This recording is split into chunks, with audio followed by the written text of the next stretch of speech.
Especial Las mentiras de la Iglesia Católica. Capítulo 1. La influencia de la Iglesia Católica en nuestra vida. La Iglesia Católica es una institución que conserva una notable influencia en nuestra sociedad a pesar de que la mayoría de sus templos suelen estar muy vacíos y de que casi nadie, ni aun sus fieles, sigue las directrices oficiales en materia de moral y sus actuaciones repercuten tanto entre los creyentes católicos o de cualquier otra religión, como entre los ciudadanos manifiestamente ateos o de otras religiones. Por esta razón, no solo es lícito reflexionar sobre todo cuanto atañe a la Iglesia Católica, sino que más aún resulta obligado el tener que hacerlo. Tal como expresó el gran teólogo católico Schillebeeckx, se debe tener el coraje de criticar porque la Iglesia tiene siempre necesidad de purificación y de reformas. Lo que es, dice o hace la Iglesia Católica, por tanto, nos incumbe en alguna medida a todos ya que resulta imposible sustraerse a su influjo cultural tras casi 2 milenios de predominio absoluto de su espíritu y sus dogmas en el proceso de conformación de mentes, costumbres, valores morales y hasta legislaciones. Nuestro vocabulario cotidiano, así como nuestro refranero, supura catolicismo por todas partes. La forma de juzgar lo correcto y lo incorrecto parte inevitablemente de postulados católicos. Los mecanismos básicos de nuestra culpabilidad existencial son un dramático fruto de la formación católica, heredera, en este aspecto, de la dinámica psicológica judeo-cristiana. Nuestras vidas, tanto en el caso del más pío de los ciudadanos como en el del más ateo de los convecinos, están dominadas por el catolicismo.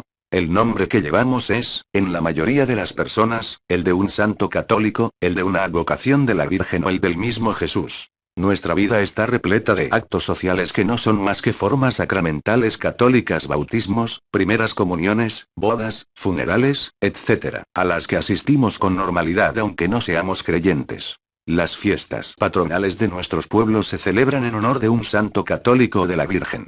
Nuestros puentes y descansos vacacionales preferidos: Navidad, Reyes, Semana Santa, San José, San Juan, el Pilar, la Inmaculada, son conmemoraciones católicas. Decenas de hospitales, instituciones o calles llevan nombres católicos. Gran parte del arte arquitectónico, pictórico y escultórico de nuestro patrimonio cultural es católico. Un elevadísimo porcentaje de centros educacionales, escolares y asistenciales y sus profesionales son católicos. El peso católico en los medios de comunicación es cada vez más notable y encubierto. Nuestro gobierno financia con una parte de nuestros impuestos a la Iglesia Católica, lo queramos o no, estamos obligados a vivir dentro del catolicismo, y ello no es ni bueno ni malo, simplemente es. Está justificado, por tanto, que nos ocupemos en reflexionar sobre algo que tiene tanto peso en nuestras vidas. ¿Pero qué sabemos en realidad de la Iglesia Católica y de sus dogmas religiosos? Parece que mucho o todo, puesto que abrigamos la sensación de tener una gran familiaridad con el catolicismo. Escuchando todo esto podemos deducir la primer gran mentira de la Iglesia Católica, la cual es el que aboga por la libertad humana. ¿Por qué? ¿Cómo un hombre puede llegar a ser realmente libre de elegir una religión o una creencia si la Iglesia Católica se incrusta en la vida cotidiana e influye directa o indirectamente en nosotros? Por ejemplo, al graduarme de mi escuela preparatoria, aún siendo una estaca de gobierno supuestamente laica, me obligaron a pagar e ir a una misa, la cual me aburrió tremendamente.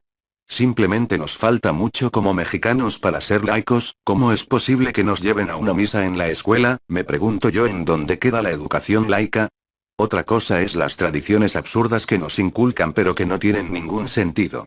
Siempre se repiten los mismos patrones de conducta que por generación en generación se transmiten, pero que evidentemente no funcionan. Por ejemplo, la bendición que suelen hacer los padres a cada cosa que inauguran, como los negocios, las escuelas, y todo lo demás. En síntesis, aunque muchos no queramos nada con la Iglesia Católica, vivimos abrumados por ella. Para alguien que profesa otra religión o es ateo le resulta fastidioso, tedioso, e incluso nefasto el tener que quedar atrapado en su auto por las peregrinaciones o danzas en honor a la Virgen de Guadalupe, o a otros santos, o por ejemplo cuando el Papa vino a México, no ver otra cosa en la televisión que noticias y reportajes sobre el Papa. Para alguien que no es católico a veces le resulta abrumador vivir en una sociedad mayoritariamente católica. Este es el primer capítulo de muchos capítulos de mi audiolibro titulado, Las mentiras de la Iglesia Católica. Soy opinión anónima, una persona en algún lugar de México que se opone a las grandes y corruptas instituciones religiosas, y espero contribuir en algo para acelerar la caída de la Iglesia Católica en el mundo. Si te gustó el vídeo, compártelo. Hasta luego.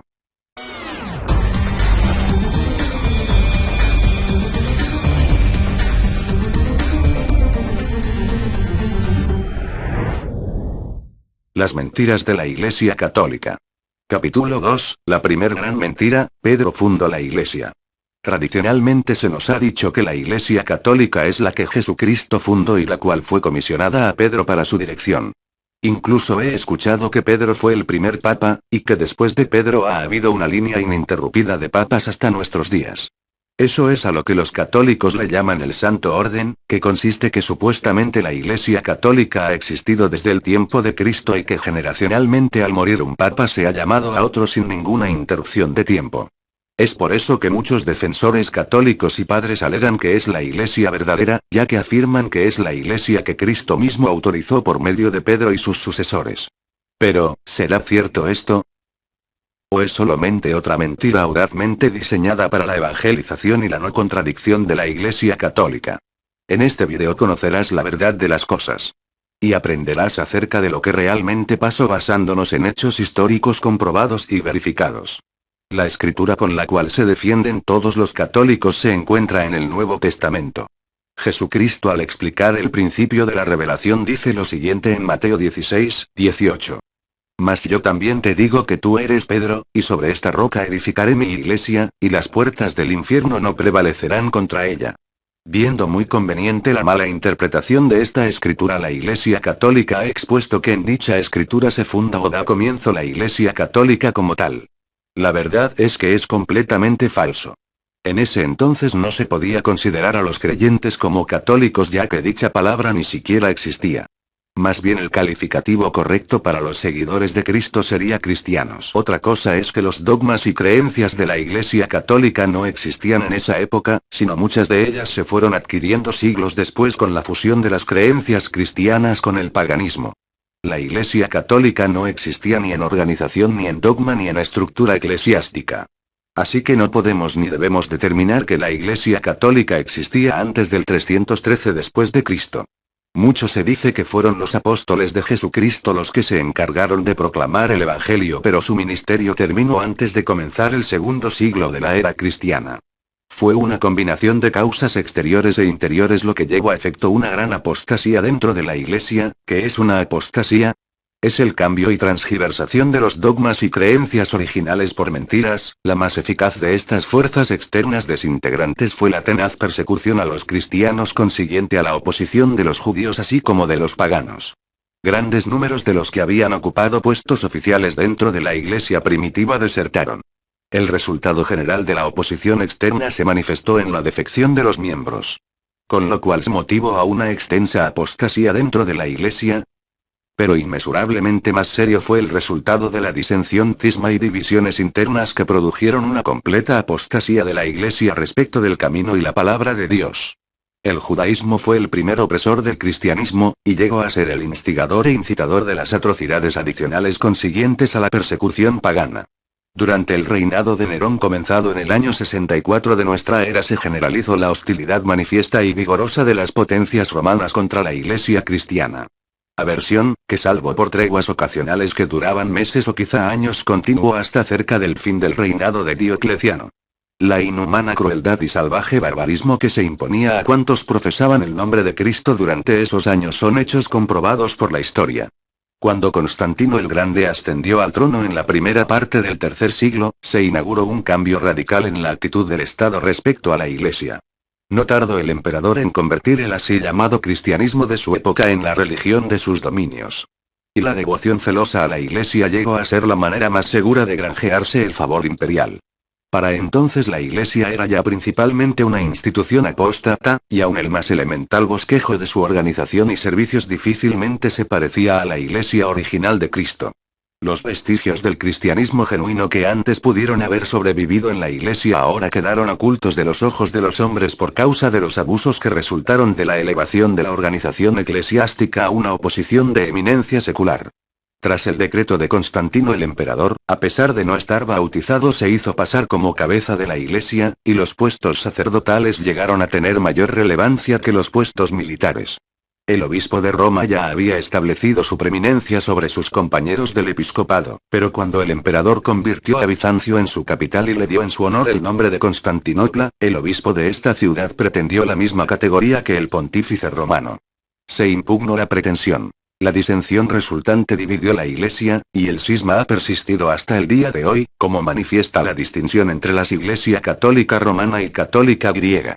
Es allí cuando nació la Iglesia católica en el año 315 en el Concilio de Nicea. Allí Constantino reunió a muchos obispos y se pusieron de acuerdo acerca de qué le iban a enseñar a las personas. La Iglesia católica se fundó mucho después de la muerte de Cristo y por lo tanto el Santo Orden es una invención para evangelizar a las masas y acreditar a la misma como la autorizada y correcta. En síntesis, esa fue la primer gran mentira de la Iglesia católica que sigue presente hasta nuestros días. Soy Opinión Anónima, una persona en algún lugar de México que se opone a las mentiras de las grandes instituciones religiosas. Si te gustó el video, compártelo. Hasta luego.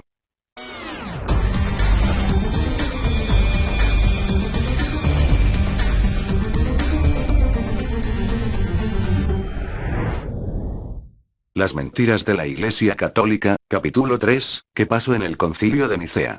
Como dije en el capítulo 2 de este audiolibro, la Iglesia Católica nació en este concilio como organización, ya que antes de este momento se le llamaban cristianos a los seguidores de Cristo. En este vídeo explicaré las cosas más importantes que acontecieron en este concilio y los dogmas y doctrinas que se estipularon, así como la unificación de los cristianos se derivó en la Iglesia Católica Romana y el cisma del resto se derivó en la Iglesia Católica Griega. El emperador Constantino I acababa de imponer su dominio sobre la totalidad del Imperio Romano después de vencer a Magencio. Previamente, Constantino ya había dado muestras de sus simpatías por el cristianismo al dictar el Edicto de Milán del año 313, que daba a los cristianos libertad para reunirse y practicar su culto sin miedo a sufrir persecuciones. No obstante, el emperador era consciente de las numerosas divisiones que existían en el seno del cristianismo, por lo que, siguiendo la recomendación de un sínodo dirigido por Osio de Córdoba en ese mismo año, decidió convocar un concilio ecuménico de obispos en la ciudad de Nicea, donde se encontraba el Palacio Imperial de Verano. El propósito de este concilio era establecer la paz religiosa y construir la unidad de la Iglesia cristiana.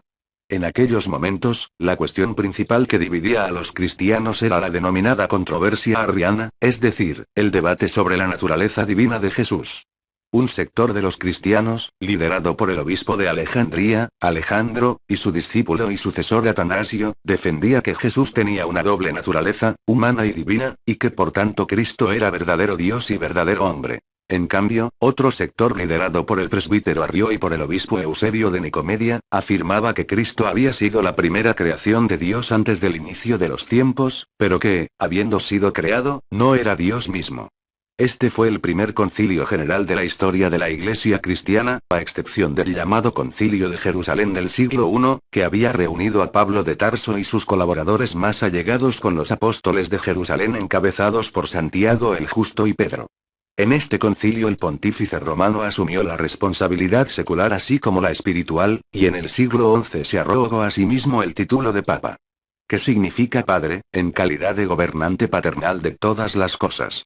Constantino I fue quien convocó, financió y presidió el Concilio de Nicea I, que es donde se compila y nace el Nuevo Testamento tradicional. Existía el peligro real de que todos los obispos y sacerdotes, asistentes al concilio, fueran asesinados en caso de que Constantino I no hubiese logrado imponer su particular religión, la divinización de Jesucristo, afirmar que él era el mismísimo Dios. Se decidió por votación, en dicho concilio, a pesar de haber tenido un gran número de obispos opositores, aunque fuese de manera tímida y prudente. La vida y obra de Jesucristo, antes del Concilio Ecuménico de Nicea I, era bastante diferente a como quedó consignada en dicho concilio. Los 318 obispos que asistieron a dicho concilio, se presentaron con más de 80 documentos cristianos, más de 40 evangelios, apuntes de Andrés y otros seguidores, hechos, epístolas, apocalipsis, etc.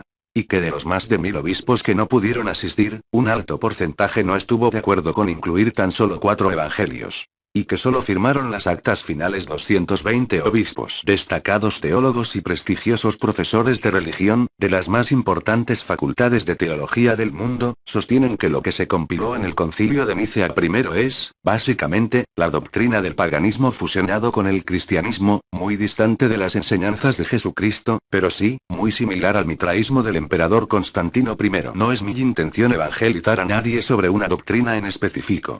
Los dogmas que se estipularon en el concilio son los siguientes: el dogma de la Trinidad según la Iglesia Católica.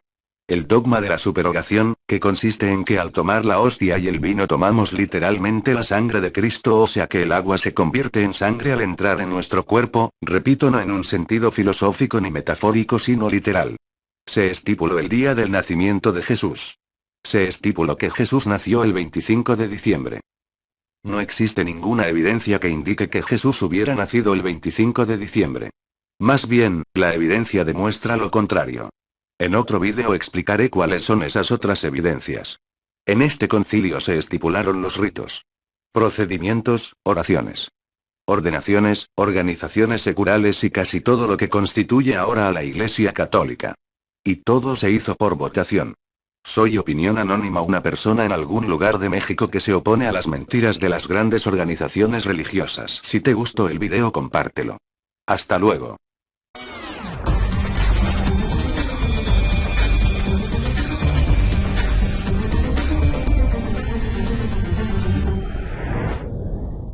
Las mentiras de la Iglesia Católica, capítulo 4. La mentira del nacimiento de Jesús. ¿Jesús nació el 25 de diciembre? La mayoría de las personas piensan que así fue. Pero, ¿qué evidencias se tiene de ello? La verdad es que no hay ninguna evidencia que compruebe que él nació en esa fecha, más bien la evidencia demuestra lo contrario. En este vídeo aprenderás la verdad de las cosas, con evidencia tangible, comprobable y sostenible por la historia sobre la verdadera fecha del nacimiento del Mesías, y entenderás de dónde surgió la falsa idea de su nacimiento. Antes que nada debemos entender el contexto histórico que antecede a esta idea.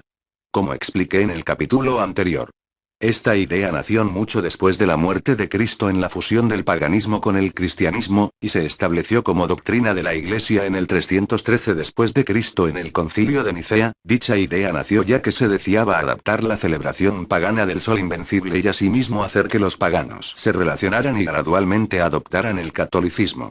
En otras palabras, fue una estrategia de marketing de la época. La misma cosa pasó en México con la invención de la Virgen de Guadalupe. Los indios mexicanos no aceptaban las ideas del catolicismo, ya que les parecía ajeno a su ideología y cultura. Por eso se creó la fábula de la Virgen Morena, ya que solo reconocerían y se sentirían identificados con una deidad de su misma raza. Y no de raza blanca, porque ellos desconfiaban de los españoles. ¿A qué voy con esto? Hay una forma de manipulación que se llama la técnica de la gradualidad. Para hacer aceptar una idea impopular basta aplicarla gradualmente, a cuentagotas. De esa forma el catolicismo se implantó en una población pagana y politeísta. Y el relacionar al Dios Sol con Jesús fue una táctica eficiente para adoctrinar a los paganos que tenían bien arraigadas sus creencias. La fiesta cristiana de la Navidad parece haber sido trasladada hacia el año 330, en tiempos de Constantino, al 25 de diciembre. Con ello se quería significar a Cristo como el verdadero Sol Invictus. Es importante observar que, a partir del año 315, empiezan a aparecer en las monedas los primeros símbolos cristianos. Probablemente sea por estas fechas cuando tiene lugar el cambio de la fiesta de Navidad al 25 de diciembre.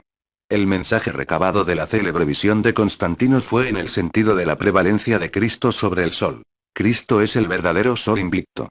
Solo faltaba trasladar la fecha del nacimiento de Jesús al 25 de diciembre, día en que se festejaba el nacimiento del Sol Invictus.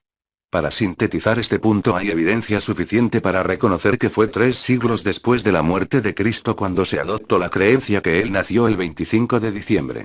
Otra pregunta sería: ¿la Biblia dice algo del nacimiento de Jesús? La Biblia no revela exactamente en qué fecha nació Jesús, pero sí podemos deducir algunas cosas, como por ejemplo podemos saber que Jesús no nació en invierno. Poco antes de que Jesús naciera, César Augusto mandó que se inscribiera toda la tierra habitada. Todo el mundo tuvo que inscribirse en su propia ciudad, lo cual implicó para José y María hacer un viaje de una semana o más. Independientemente de la época del año, a la gente no debió agradarle tener que cumplir con dicho decreto, que quizá tenía el objetivo de fijar impuestos y reclutar hombres para el servicio militar. Pero es poco probable que Augusto hubiera querido agravar la situación obligando a sus súbditos a hacer un largo y difícil viaje en pleno invierno. La Biblia dice que los pastores vivían a campo raso y guardaban las vigilias de la noche sobre sus, es decir, que los rebaños se quedaban al aire libre desde la semana antes de Pascuas a finales de marzo y no volvían hasta mediado noviembre. Pasaban el invierno resguardados en las majadas, y ese detalle basta para probar que la fecha tradicional de Nochebuena en invierno tiene pocas probabilidades de ser exacta, puesto que la Biblia nos dice que los pastores estaban en los campos. Además, la Iglesia Católica en una declaración oficial moderna reconoce la dificultad que pudieron tener los cristianos de esa época para calcular el nacimiento de Jesús, y a su vez reconoce que antes del 313 no se celebraba el 25 de diciembre como el natalicio de Jesús. Diré tal cual dice en la declaración de Catholic.net. Y la declaración dice así. Así pues, parece que el 25 de diciembre como fecha del nacimiento de Cristo no está en absoluto en deuda con las influencias paganas en las prácticas de la Iglesia durante o después del tiempo de Constantino. Es totalmente improbable que fuera la fecha exacta del nacimiento de Cristo, pero surgió estrictamente de los esfuerzos de los primeros cristianos latinos para averiguar la fecha histórica de la muerte de Cristo. Estas divergencias eran interpretadas de distintas maneras entre los cristianos griegos de la parte oriental del imperio y los cristianos latinos en la parte occidental del mismo. Parece ser que los cristianos griegos quisieron encontrar una fecha equivalente a su 14 Nisan en su propio calendario solar y, dado que el Nisan era el mes en el que tenía lugar el equinoccio de primavera, eligieron el día 14 de Artemisión, el mes en el que el equinoccio de primavera caía invariablemente en su propio calendario. Alrededor del 300 después de Cristo el calendario griego fue solapado por el romano y, como las fechas de principio y final de los meses en estos dos sistemas no coincidían, el 14 Artemisión se convirtió en el 6 de abril. Fin de la cita.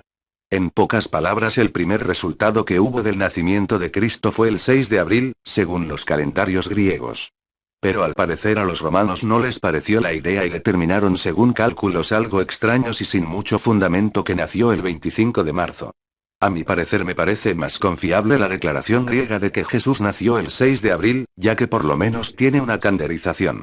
A la de los romanos que ni siquiera pueden explicar cómo pasaron del 25 de marzo al 25 de diciembre. Al afirmar que no pueden explicar es porque al leer la declaración completa de la Iglesia Católica nunca pude encontrar la relación de él porque se cambió la fecha. Esta fue uno de los tantos puntos de doctrina que hicieron que se separan la Iglesia Católica Romana a la Iglesia Católica griega. Mi opinión, para no hacer tan largo el tema, es que la Iglesia Católica no tiene ninguna base para demostrar que Jesucristo nació el 25 de diciembre. Y que lo más lógico sería pensar que nació el 6 de abril como lo marca el calendario griego. Soy opinión anónima, una persona en algún lugar de México que se opone a las mentiras de las grandes instituciones religiosas. Si te gustó el vídeo, compártelo, dale like y suscríbete, ya que el próximo capítulo hablaré sobre los falsos ritos de la Iglesia Católica.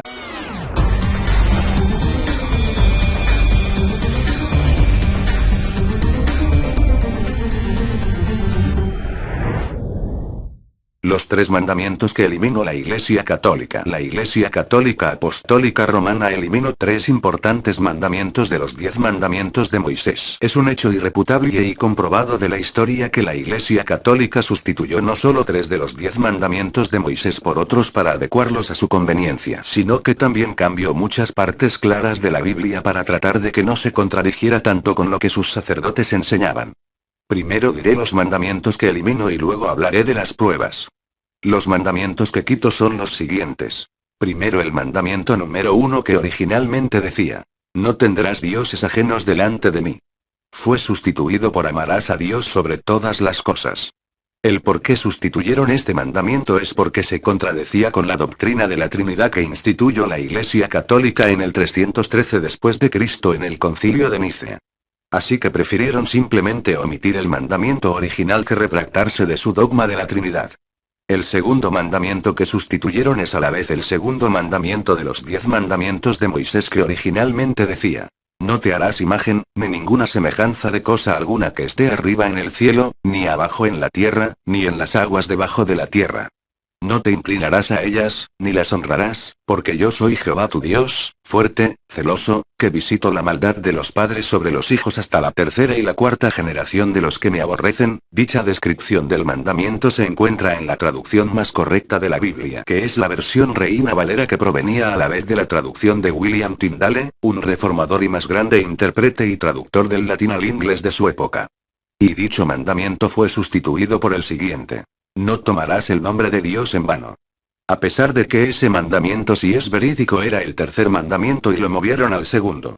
La Iglesia Católica quitó este mandamiento porque frecuentemente lo quebrantaban al adorar imágenes de santos y de vírgenes e inclinarse a ellas. Lo podemos ver ahora en México con la adoración de la Virgen de Guadalupe, que según el primer mandamiento no es correcto. Pero al parecer a la gente le gusta adorar imágenes, y como la Iglesia Católica es una iglesia cómoda que le da a la gente lo que quiere, prefiere cambiar un mandamiento que bajar su membresía. Tercer mandamiento que suprimió la Iglesia Católica. Acuérdate del día del reposo para santificarlo. 6 días trabajarás y harás toda tu obra, mas el séptimo día es reposo para Jehová tu Dios. No harás en él obra alguna, tú, ni tu hijo, ni tu hija, ni tu siervo, ni tu criada, ni tu bestia, ni el extranjero que está dentro de tus puertas. Porque en 6 días hizo Jehová los cielos y la tierra, el mar y todas las cosas que en ellos hay, y reposó en el séptimo día. Por tanto, Jehová bendijo el día de reposo y lo santificó. Ese es el mandamiento original y fue sustituido por el siguiente: santificarás las fiestas. Jaja, no sé si reírme ante mandamiento o llorar por la ridículo que es.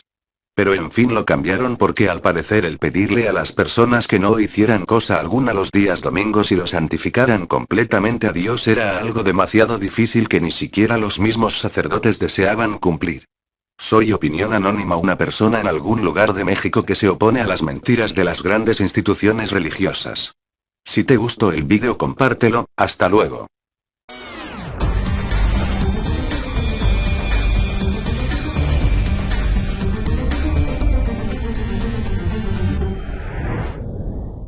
¿Sabrá Enrique Peña Nieto la definición de Estado laico? A la luz de la visita del Papa Francisco, evidentemente no, o tal vez, solo conoce esa definición en teoría, pero no en la práctica. Peña Nieto acaba de mandar al traste el Estado laico. Y para simbolizarlo, allí está la presencia del Papa Francisco en Palacio Nacional. Por primera vez, un papa entra al recinto símbolo del famoso Estado laico, un Estado que ahora Peña Nieto ha reducido a letra muerta. Y es que ofreció un trato de jefe de Estado, entonaron los himnos nacionales de México y del Vaticano y luego el Papa repartió con los presidentes de la Cámara de Diputados y de Senadores, de la Suprema Corte de Justicia de la Nación y los presidentes de los partidos PAN, PRI y PRD. Pero siempre hay un pero. Resulta que el Papa, no solo es un jefe de Estado, sino el representante de la Iglesia Católica. Y según la Constitución de 1857, México es un Estado laico. Así lo dice también el artículo 130 de la Constitución de 1917, que establece que tanto la Iglesia como el Estado mexicano deben permanecer separados. Hay que recordarle al señor Peña Nieto que un Estado laico significa independencia de cualquier organización o confesión religiosa. Y que por tanto, está prohibido que las autoridades políticas hagan este tipo de eventos y demostraciones públicas de adhesión a la religión católica.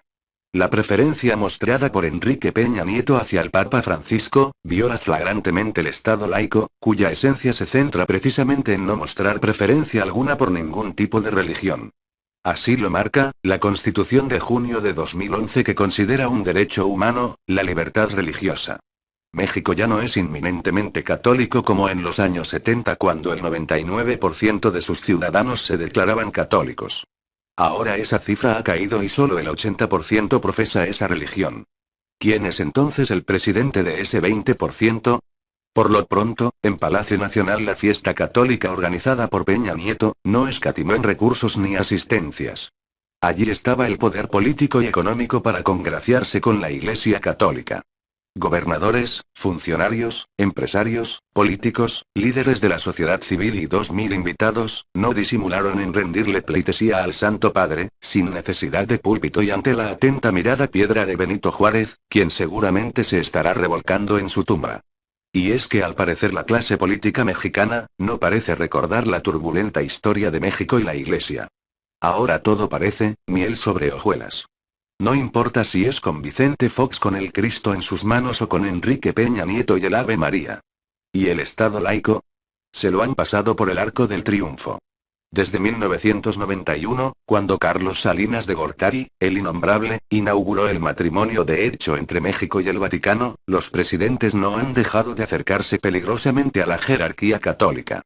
Con sus incipientes 24 años de relaciones diplomáticas, el gobierno mexicano y el Vaticano han limado demasiado bien sus asperezas y ahora viven una auténtica luna de miel. Atrás quedó el amaciato, el concubinato, la famosa pareja de hecho. Ahora los tortolitos se profesan cariño incondicional. El pueblo de México está emocionado y reconoce al líder sensible y visionario que se está acercando a las nuevas generaciones. México quiere al Papa por su sencillez, bondad y calidez, y las causas del Papa son también las causas de México, le dijo al Santo Padre.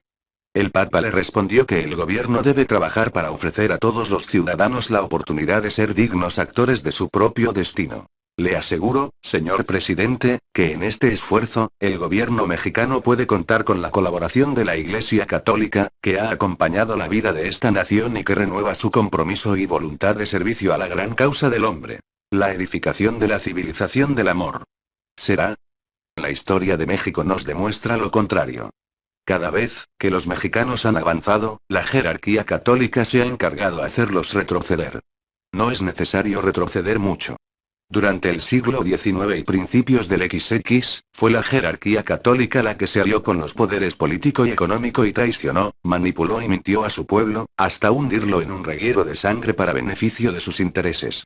Peña Nieto no debe olvidar que cuando el tribunal que juzgó al cura libertador Miguel Hidalgo, determinó su fusilamiento, fueron los curas los que animaron al pelotón que tenía dudas, con la siguiente frase. Al matar a Hidalgo te salvarás y Dios te ha escogido y te premiará con el cielo cuando aprietes el gatillo y acabes con la vida de este gran hereje. Hay que recordarle a Peña Nieto que la jerarquía católica es traicionera, que en su momento fue capaz de pactar con Porfirio Díaz medidas para neutralizar las leyes de reforma, promulgadas por Benito Juárez.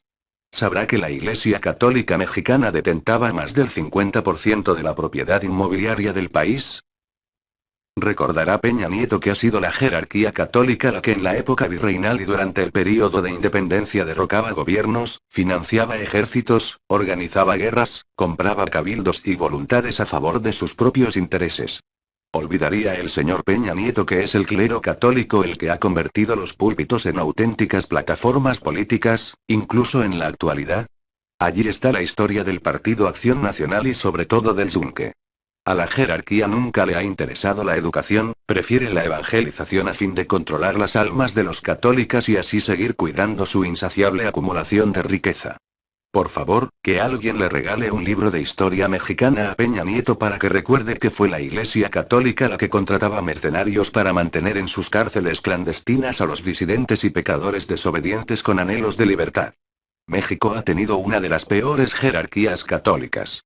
Tal vez, desean volver a controlar nacimientos, matrimonios y defunciones o los testamentos para resolver en sus juzgados la riqueza mala vida que posee. Desde luego, soñarán con la reinstalación de las capellanías para manejar a su antojo las obras pías y el diezmo. El Papa Francisco dijo en Palacio Nacional que el beneficio de unos pocos, siempre es en detrimento de las mayorías, lo cual provoca un terreno fértil para la corrupción. Efectivamente, los privilegios de los que aún goza la jerarquía católica en México son síntoma de exclusión y desigualdad. ¿Quién supervisa los caudales del clero? ¿Por qué los ministros de culto no están sujetos a las leyes fiscales, a las auditorías? ¿A cuánto asciende la acumulación de riqueza del clero mexicano? Si el Papa quiere el fin de la desigualdad, que empiece por su casa. Y por favor, que alguien le regale un libro de historia a Peña Nieto para que recuerde que la separación de la Iglesia y el Estado fue un triunfo y que por tanto debe mantener una sana distancia. Es necesario que el inquilino de Los Pinos sepa que las leyes que le dieron sentido a esta separación, como el matrimonio civil, la secularización de los cementerios, y el conjunto de decretos conocido como leyes de reforma, lograron reducir considerablemente el poder político de la Iglesia, un poder que debe seguir sujeto al Estado y no al revés. Esa es mi opinión, hasta luego.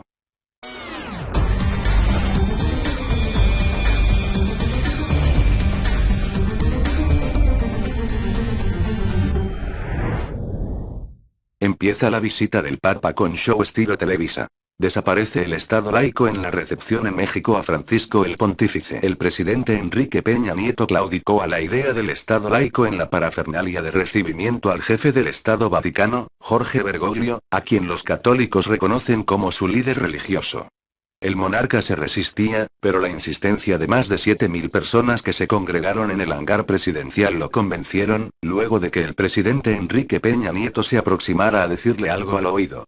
El jesuita entonces caminó frente a la gradería pletórica de la burocracia priista mexiquense para dar su bendición en cada estructura.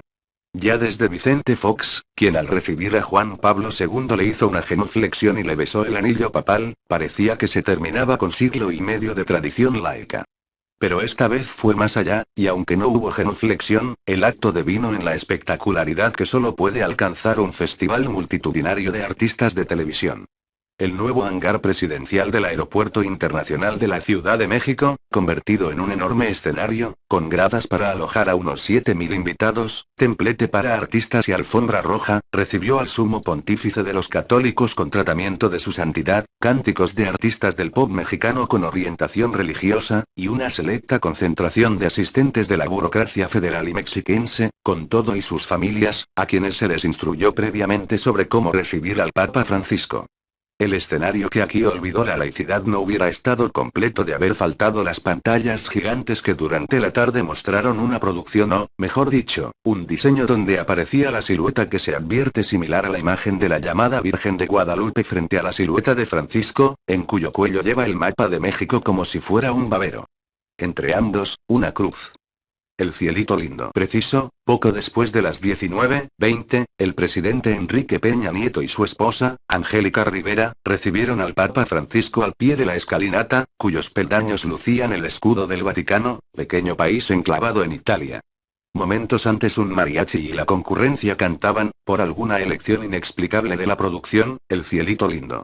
La salutación y las formalidades transcurrieron rápido y se pasó a la recepción de un cofre que, según se explicó, contenía tierra de las 32 entidades federativas y que le entregaron 4 niños. Cofre y niños recibieron la salutación papal. De inmediato, se anunció la canción Luz interpretada por los artistas convocados por Angélica Rivera para grabarle un disco al Papa.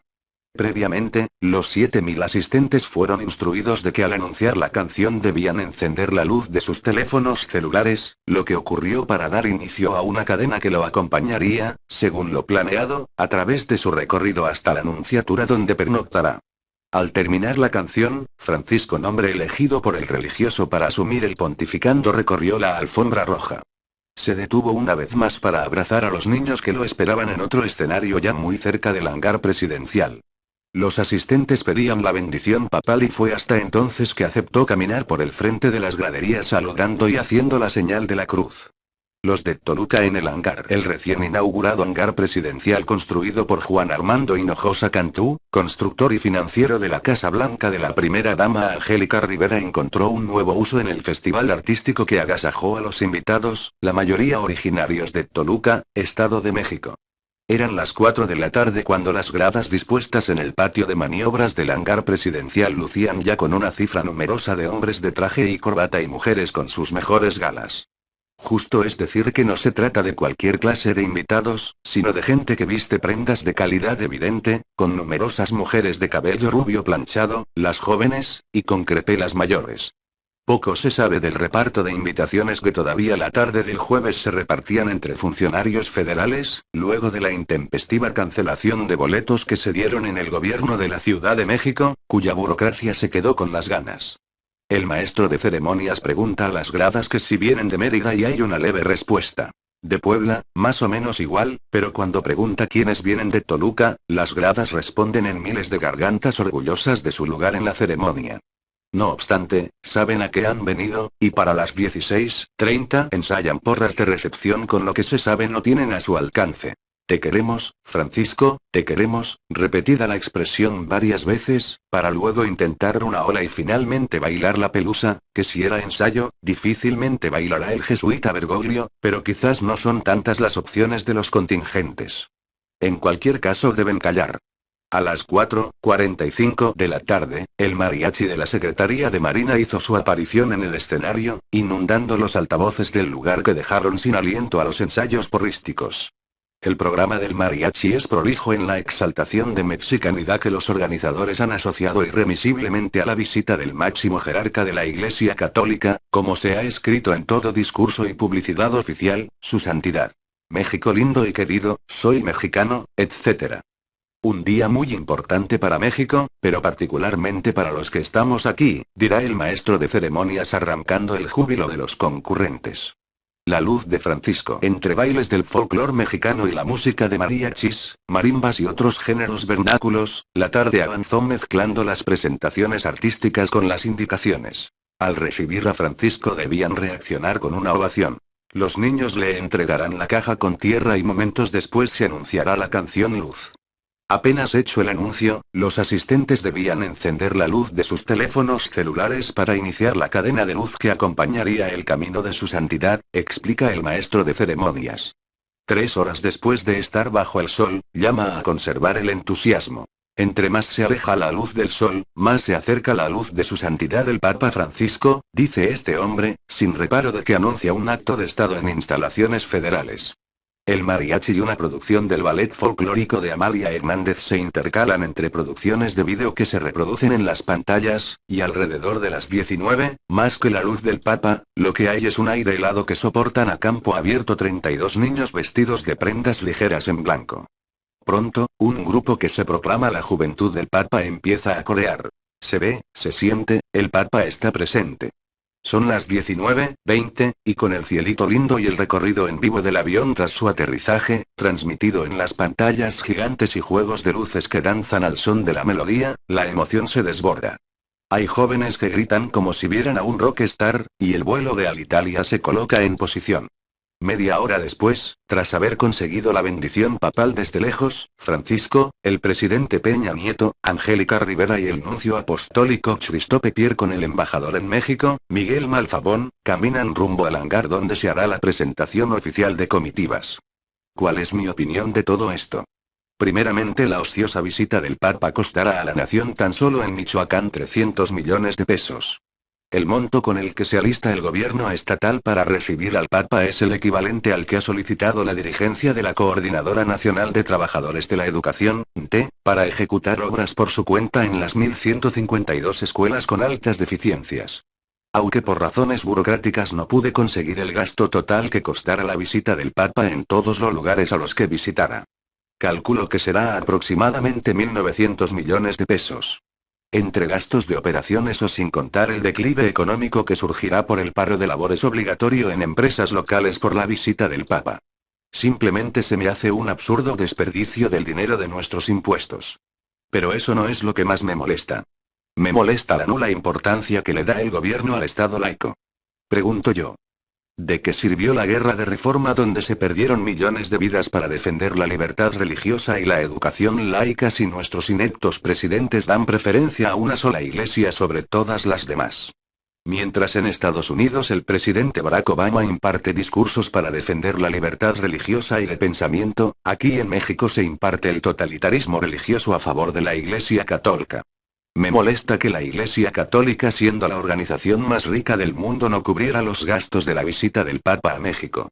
Me molesta que se engañe a la población de manera tan ruin con las mentiras y los mitos de la Virgen de Guadalupe y todas esas faramayas que enseña la Iglesia Católica.